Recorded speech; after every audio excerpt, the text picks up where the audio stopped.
What's happening, everybody? Thank you very much. I always appreciate you. I'm Orlando Ruiz Jr. Welcome to another classic horror movie review. Number six on my classic horror review series for October 2023, leading up to that big night of Halloween, my personal favorite holiday of the year. And this is my review of the 1976 classic Carrie. Based on the 1974 book written by Stephen King, this was the very first of many Stephen King film adaptations and still one of the best.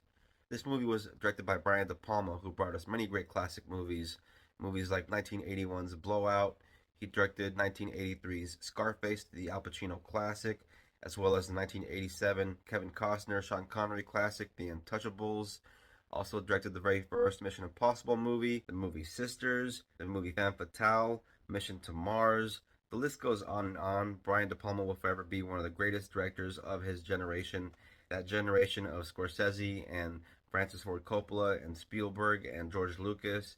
And Carrie is still considered one of his best films in his entire filmography. This movie stars Sissy Spacek in the title role of Carrie White. We also have actress Piper Laurie in the role of her mother, Margaret. The rest of the cast includes Amy Irving in the role of Sue. Playing her boyfriend Tommy, you have William Catt. In the role of the main bully, Chris, you got Nancy Allen. And playing her boyfriend is a very young John Travolta. And this would be at least 2 years before his breakout movie roles in Saturday Night Fever and Grease. But back then, he was mainly known as Vinnie Barbarino in one of the best sitcoms of the 70s that I used to watch on Nick at Night back in the day, Welcome Back, Kotter. As a horror movie of the mid 1970s, because of the way everybody dresses and the kind of music you hear in this movie, it's going to feel very dated for a lot of modern day audiences, especially young people. But I'm a big fan of 1970s cinema. I'm a big fan of horror movies. So this is the kind of thing that's really up my alley. And this is a movie that works in many different ways. It works as a high school movie. It works as a character study. It works as a drama. It works as a supernatural thriller.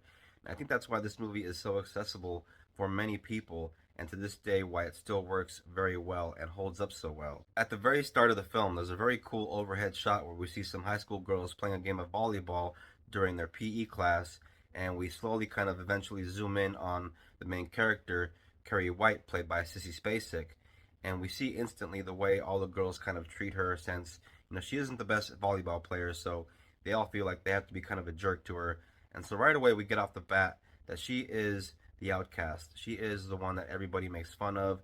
Nobody seems to like her. In the next scene, we see Carrie in the shower right after PE. We see blood dripping down her leg, and all of a sudden she starts to freak out.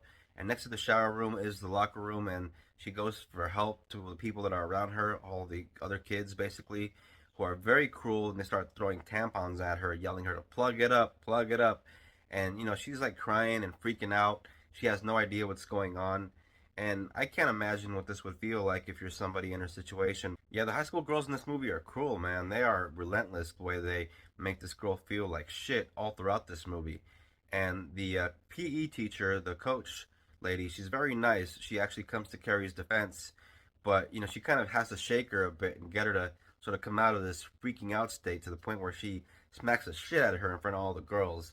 And I don't think that would be allowed nowadays. I'm not even sure if it was allowed back then. Carrie is sent to the principal's office, where they eventually send her home for the rest of the day for that day, but the principal is too much of a prick to remember her actual name, keeps saying the wrong name, and each time it pisses her off a little bit more and more until finally we see a little bit of a tease of her telekinetic powers, which creeps out everybody for a second.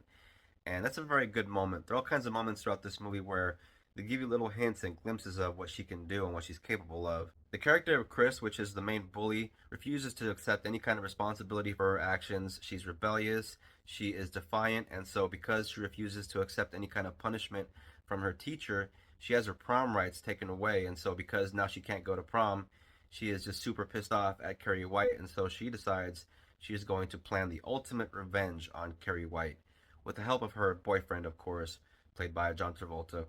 And yeah, the guy who he plays, Billy, is a real douche in this movie. The character of Sue, played by Amy Irving, is the only one of the high school girls that seems to have any kind of remorse for what all the girls did to Carrie that day. And so, in order to kind of try to make amends with Carrie and feel good about herself, she decides that she wants her own boyfriend, Tommy, to ask Carrie out to the prom. And the teacher gets wind of this and finds out what they're doing and thinks they're up to some kind of plan themselves. At first, William Katt's character Tommy is reluctant to agree to his girlfriend's plan of taking out Carrie White to the prom, but eventually he does kind of give in. But one of the big problems with trying to get Carrie White to say yes is there's a huge problem at home, and that is her mother. Her mother is a crazy religious freak nut. She completely tries to manipulate Carrie into thinking a certain way. She's absolutely abusive towards her to the point where she'll lock Carrie in a closet with Carrie screaming, "No, mama, no, let me out, let me out." And she'll lock her in there for like a long period of time until Carrie can finally come out, until she decides to start to act right.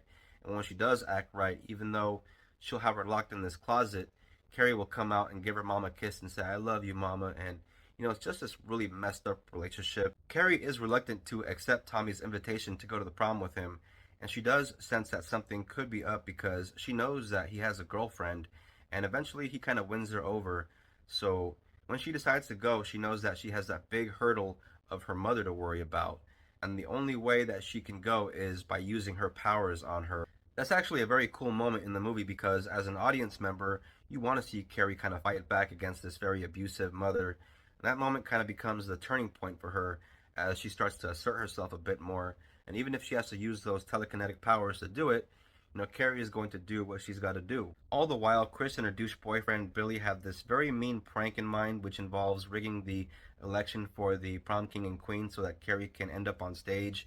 And she has this bucket of pig's blood that she plans on sort of setting up high so that when the time is right, she can pull on the rope.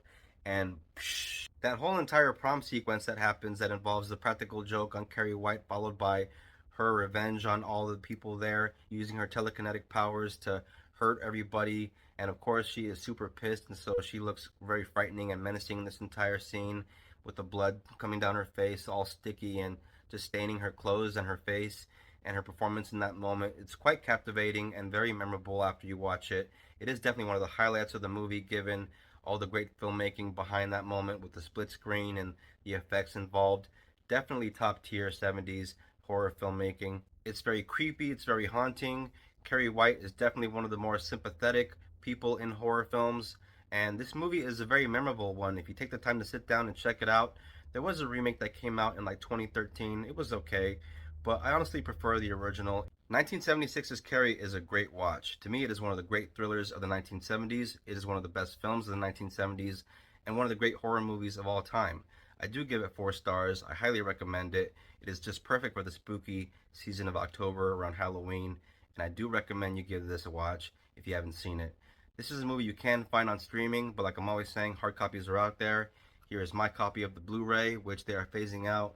Pretty soon we won't have any more physical media, unfortunately. At least that's how I feel, because I'm a big fan of physical media. But yeah, this isn't the original cover or the original poster, unfortunately, but sometimes you got to take what you can get. But yeah, Carrie, 1976, a great film. Highly recommend it. Check it out. Thank you all very much for watching this classic movie review. I very much appreciate it. If you're a new viewer and if you're into this kind of thing, hit the bell, subscribe. Please don't forget to comment, share, like. If you're a returning viewer, thank you very much for your support. I very much appreciate it. And I'll catch you guys in the next one. Everybody, peace out. Take care. God bless.